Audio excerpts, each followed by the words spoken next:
Chapter 1000 is honestly a landmark event, not just of One Piece, but also in my life. Seriously, if I had to put things into some sort of hierarchy, then in ascending order it would go. Graduating university, getting married, Chapter 1000. And if I do have kids in the future, then I'll probably need to slot them in right around here. So I guess I should probably apologize in advance to my future spawn. Hello and welcome to the Grand Line Review, your source for everything One Piece, and today we have a very special moment in time to cover because Chapter 1000 of this incredible series has been released, and well, we need to review the ever-loving crap out of it. Also, because this whole Chapter 1000 thing is very much a once-in-a-lifetime opportunity, I also took the liberty of filming my reaction to it, which I'll probably be splicing in here and there. Although I must warn you, I am not an actor, I am not a reactor, and I'm really not even that interesting of a human being, to be perfectly honest with you, but it's Chapter 1000, so what can you do? And if you want to see more Facecam integrated content, then please do let me know by pressing the subscribe button for the Grand Line Review, which will also result in regular One Piece content being uploaded straight into your YouTube feed. On the other hand, if you don't want to see more Facecam integration, then please do register your objection by pressing the subscribe button for the Grand Line Review. Then I'll go tally up the results and well, we'll see how we went. But as far as general impressions go, I actually think Chapter 1000 was pretty perfect. I made a short series of videos focusing on expectations for Chapter 1000 and going through One Piece's history of landmark chapters, and I actually think that there might have been a lot of disappointment in the fanbase because, you know, nothing really massively crazy happened. So nothing really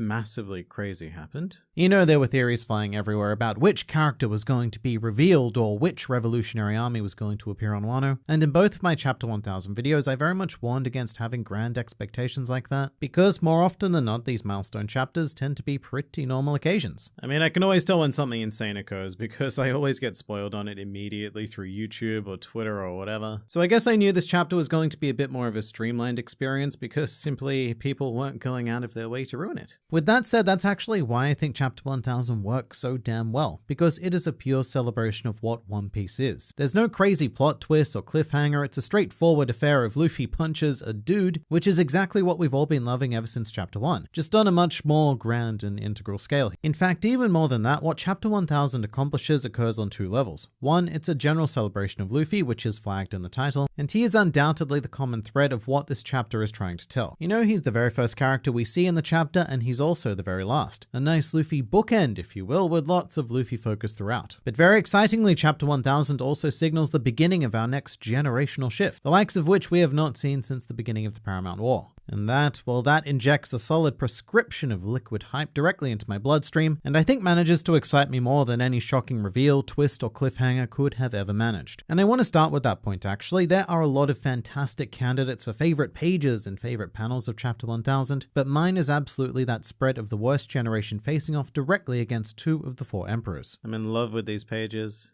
It's giving me some real One Piece Stampede vibes, just with a distinctly canon flavor about it. These two pages are almost like a dream come true for me because I've been thinking about the potential of this moment for an awfully long time. Except whenever I've proposed such a standoff in my videos, or indeed in my head, there were a few more worst generation members present like Drake, Hawkins, and Apu, but if anything this works even better, because it does call back to our brief 3-captain alliance that was initially set up during the Sabaody arc. Although we have switched up the order a bit, which makes sense because at the time Eustace Kid would have been considered the most dangerous of the pirates with a bounty higher than Luffy's, but now on Wano, Luffy takes that clear center stage. And you know what, let's talk more about positioning, because this is not an arbitrary scattering of characters. Oda has thought very carefully and intuitively about where to place these figures. Obviously, Luffy is smack bang in the center, which is where he belongs, as he is always the eye of the storm. Oh, and obviously, Zoro is directly to the right of Luffy because he's Luffy's right-hand man. It makes sense. And there's a similar dynamic happening with Kid and Killer. Killer is directly to the right of Kid, once again making all the sense in the world as he is Kid's right-hand man. Kid himself is furthest left and our foreground point because he's the most visually emotive, and seeing the detailed expression on his face is much more valuable than any of the other characters. Because think about it, who else would we really want to put there? Luffy is engaged in serious mode, Zoro and Law are both stoic statues all the time, and Killer has a mask, so in terms of pure expression, placing Kid in the foreground makes the most sense. And I'd also argue that's why Big Mom was chosen as the foreground for the opposing shot, because she is far more expressive than Kaido. Just look at Trafalgar Law back there, he's like perfectly positioned observing things from the background like the bread-hating introvert he is. It's just fantastic, easily one of my favorite 2 pages ever showcased in One Piece, and I also just want to make one other artistic note. Oda has created this beautiful illusion of a standoff, but in reality the panels are split. The worst generation and the emperors are contained in 2 different shots. However, because of fun art, things like how the clouds blend together and this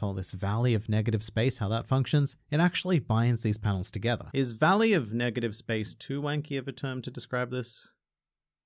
Almost certainly, and I'm probably going to use it anyway. But I think this composition is a stroke of artistic genius because more basic authors would probably be tempted to try and make this stand off a single panel, which in this case would lead to some awkward sizing and distance issues, and it just wouldn't have that same sort of dramatic oomph about it. So seriously, these 2 pages right here are an absolute masterclass of comic construction and visual arts in general. In terms of the actual story though, even now in the later stages of Wano, I could only dream of reaching this point. The point where we are seriously starting to consider bringing down an emperor or even 2, which right up until the end of the chapter still feels like an impossible task, but I do feel an incredible sense of excitement. It's the same sort of buzz I'd get watching players enter the finals of insert sporting match of your choice. All of my future Wano thoughts have always stopped at this exact moment of confrontation because I just can't imagine how Oda is going to get our characters through this. With that said, the end of the chapter was a pretty fantastic start to that. Before we get there though, there's a journey of this chapter to follow because like I said earlier, we begin with Luffy. It's a simple 1-page affair that kind of sums up Luffy and his travels throughout the world. It focuses on his empathy because he registers what Shishilian and the rest of the Mink tribe did for Raizo when they protected him from the assault of Jack. That's a really oddly sweet thing for Luffy to say.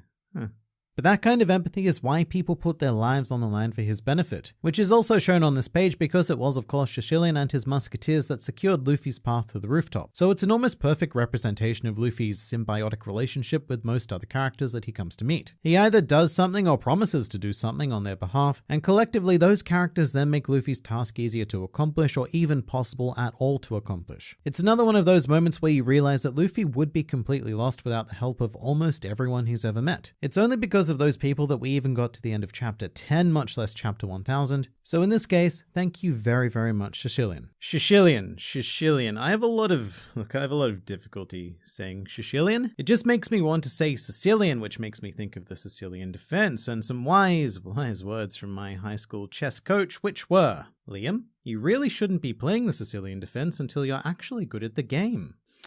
So obviously, to this day, I still don't play it. To reinforce the Luffy aspect though, I'm really glad that Ace was included in chapter 1000. His continued flashback with Yamato was lighthearted, but also heartwarming. So that's like 2 different things happening to my heart right there. And yeah, Ace has never been one of my personal favorite characters, but he is also a highlight because of this demonstrable and unwavering belief in Luffy. And that belief is palpable. I look at this panel and I'm hit with a wave of what I assume mild Conqueror's Haki might feel like in real life, and it's the same sort of feeling that each of the Straw Hats are capable of generating as well. And I think it's a bit understated, but this panel kind of forms the emotional backbone of the entire chapter. Because whilst we as readers might seem overcoming 2 of the 4 emperors at the same time a pretty impossibly daunting challenge, this section with Ace very much reinforces that no, Luffy can do it. Luffy will accomplish his dream, and it makes Luffy ultimately striking Kaido that much more believable, especially since the attack is an evolution of Red Hawk, which notably carries some inherited will of Ace with the flames and all. So Ace himself even links quite nicely into the climax of the chapter, which only really works so well because he was set up right here. Okay, so in the end, Ace did kind of get to fight Kaido. I mean, not really, not at all, actually.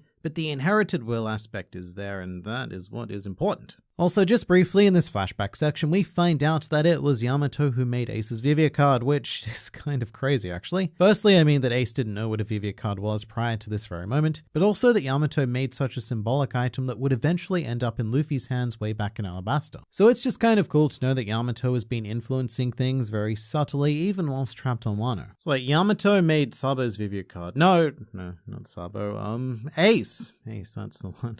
I always get those 2 confused. Also, it's like 5 in the morning, so there is that. The most important aspect of this flashback section though was obviously Yamato reading from the Holy Book of Odin, essentially informing us that somehow Odin was able to very, very accurately predict the arrival of a group of misfit pirates who had come to take down Kaido, which we did already know because in chapter 972 we read Odin's letter to Toki, which said something along the lines of, in other words, in another 20 years, the primary figures of this great war will muscle their way into the new world. They are the ones who can strike down Kaido. So here I guess we just have the confirmation that these pirates pirates are indeed our worst generation members, which, hey, I'm more than happy to have that literal interpretation out there now. How insane is this page? The worst generation members are preparing to take down not just one, but like 2 emperors of the sea, and Odin's words are all like, yeah, look, this isn't even the most important thing they're gonna do. What it does very effectively, though, is seed the hype for the next saga, because according to Odin's words, Kaido is more of a roadblock here, a very Wano-specific concern. Meanwhile, these pirates are going to have bigger business elsewhere, taking part in a war, and I quote, massive enough to split the seas themselves. So as much as Chapter 1000 is very centric on what One Piece was and what it's become, there is also a nice nod to what it will become in the future as well. Reaching the main event, though, once Luffy does arrive on the roof, his focus is entirely different to everyone else currently up there. And it's really fun because initially there's a series of panels that would lead you to believe that, oh, he's noticed Big Mom and Kaido, and he's going, to register them. But then rather hilariously and awesomely, he just completely ignores the 2 strongest living things on the planet, walking straight through the middle of them in order to get to Kinemon. Did he just walk straight past them? Luffy, you cheeky little shit. And that's why I love Luffy. He always has his own list of priorities, and when he's focused on something, there is nothing that can break that. Not even 2 of the most powerful people in the world directly threatening him. It's very Goku-like in a way, specifically when he ignored Frieza to go and tend to a wounded Vegeta on Namek. Same sort of vibe, except this time we have 2 Friezas. Actually, I don't know, what would be the plural of Frieza?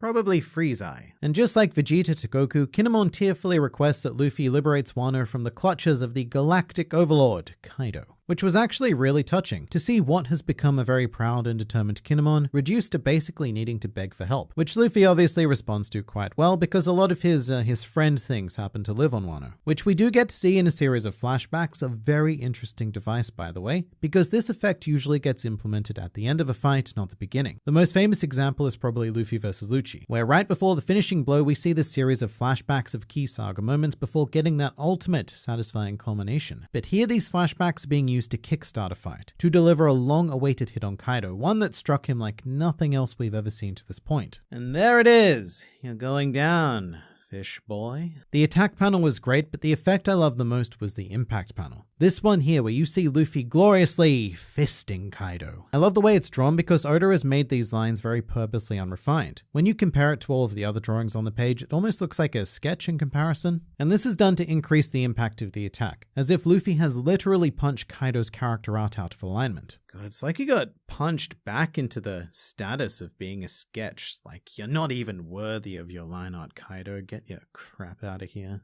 And I really can't think of any other moment where we've seen Kaido like this. He's been hit in the past and he's been surprised by attacks, but this is on a whole different level. He is really feeling this. And you can definitely tell that through his next close-up as well when he's raising his head off the floor. I mean, just look at those eyes. Kaido isn't just surprised, he's in a state of pure distress because he does not understand what just happened to him. A couple of weeks ago, this Luffy kid, he was nothing but fodder. But now Luffy has served Kaido a delicious plate of hard ground to nom on, cooked to perfection by the flames of the Red Rock. Bon appetit, Emperor-san. In terms of the attack itself, this was also quite brilliant because it mirrors Luffy's initial strike on Kaido. Back in Act 1 of Wano, Luffy hit Kaido in the head from above with a Gear 3rd strike as well, and that did nothing to Kaido, who was also drunk at the time, which was very unprofessional of him. But here Luffy does more or less the same thing. He hits Kaido in the head from above, except this time it works. And just from a raw sense of psychology, there is nothing more dominant in a fight than striking your opponent down onto the ground, giving them that profoundly submissive position, which is perfect for Luffy's final words as he claims that he will blast through both Kaido and Big Mom because he's gonna be king of the pirates.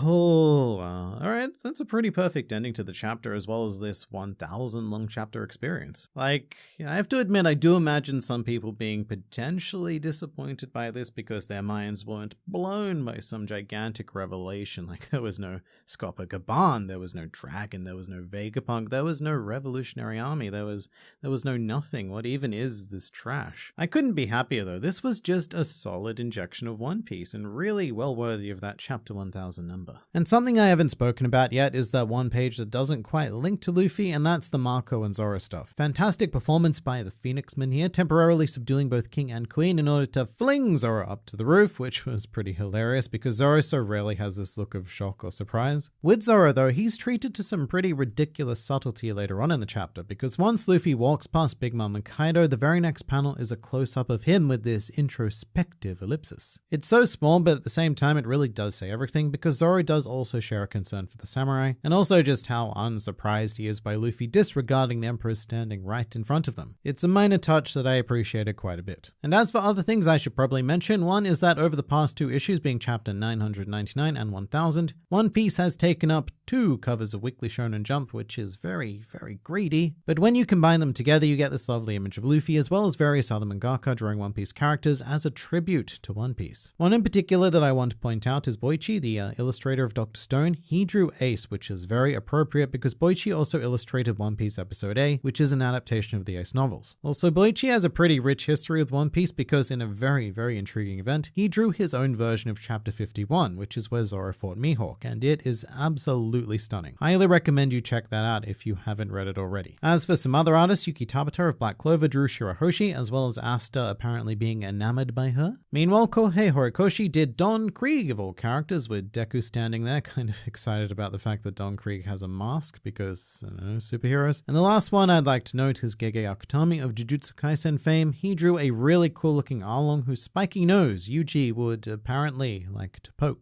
And you can check the rest of them out yourself at your own leisure. There's some really fun stuff here. But the other thing I'd like to point out is that I believe this issue of Weekly Shonen Jump has a new issue of Shokugeki no Sanji, which is sort of like a take on Sanji's time at Baratie from the perspective of the creators of Food Wars or Shokugeki no Soma. It's a cool crossover though, and I am very keen to see this next part. And as if that wasn't quite enough bonus content alongside chapter 1000, this week does give us part 2 of this gigantic color spread, which is now completed and it's beautiful. But it also pays homage to the color spread of chapter 100. Just including the newer Straw Hats. And actually, this has happened before in the series because the color spread of chapter 598, which was of course the first New World chapter, was a reference to the very first color spread in chapter 1. So I do love that Oda chose to adopt this idea with chapter 1000 as well, because juxtaposing these color spreads really does inform how far we've come in the series, as well as how much Oda's art has developed over 2 decades. And really, chapter 1000 didn't even come close to disappointing me. It's exactly what One Piece needed at this point in time. It leaves me with a gigantic question mark and just craving more as per usual. I really don't know how things proceed from here, but I could not be more excited for one of the biggest fights in the series to have begun, and 2021 is going to be one hell of a year. But what do you guys think? Please do leave your thoughts in the comments below, or even join my Discord server. And if you'd like to see more videos like this, then please do go and check out some of my other content, or even subscribe to the channel for more glorious One Piece business uploaded straight into your YouTube feeds. But for now, this has been the Grand Line Review,